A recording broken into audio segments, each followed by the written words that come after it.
किसी भी पूजा पाठ, विधि विधान, कर्म कांड के द्वारा पानी के अंदर डूबे हुए कंकड़ पत्थर क्या ऊपर आ तैर सकते हैं? नहीं बुद्ध, ये तो प्रकृति के नियम के विरुद्ध है। तो हम प्रकृति से भिन्न कैसे हुए?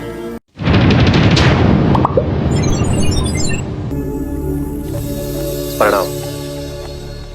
एक विनती है आपसे। कहिए राजन। पिछले कई दिनों से मेरे स्वप्न में मेरे पिताश्री आ रहे हैं।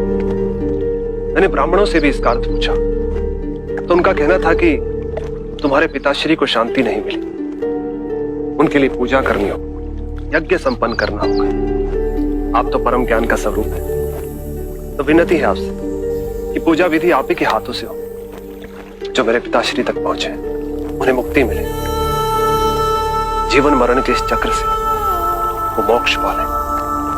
अवश्य राजन।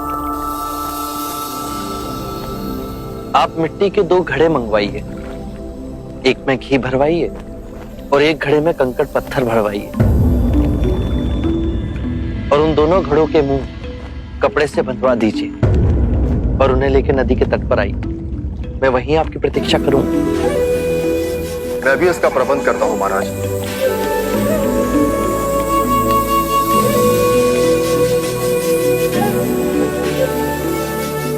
महाराज, अब आप इन दोनों घड़ों को पानी में डाल दीजिए।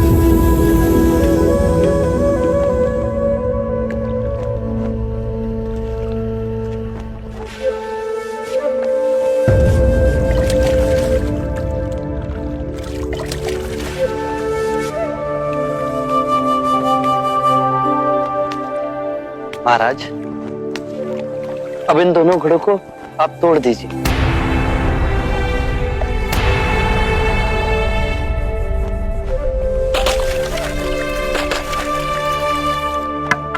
महाराज, अब आप ध्यान से देखिए कि ऊपर उठ पानी पर तैरने लगा।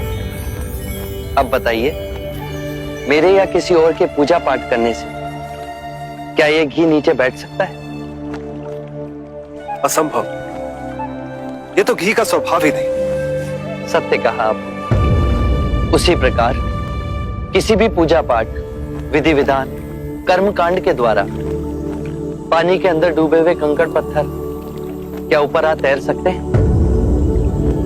नहीं बुद्ध, ये तो प्रकृति के नियम के विरुद्ध है। तो हम प्रकृति से भिन्न कैसे हुए? हम भी तो प्रकृति का ही रूप है। सत्य कहा बुद्ध। एक सत्य ये भी है राजन, यदि हमारे पूर्वजों ने अपने जीवन काल में कंकड़ पत्थर बोए, दुष्कर्म किए, तो वो स्वाभाविक ही कंकड़ पत्थर की तरह नीचे बैठ जाएंगे। और यदि उन्होंने अपने जीवन काल में सत्कर्म किए तो स्वाभाविक ही घी की तरह ऊपर आ तैरने लगेंगे। जो बोएंगे वही काटेंगे।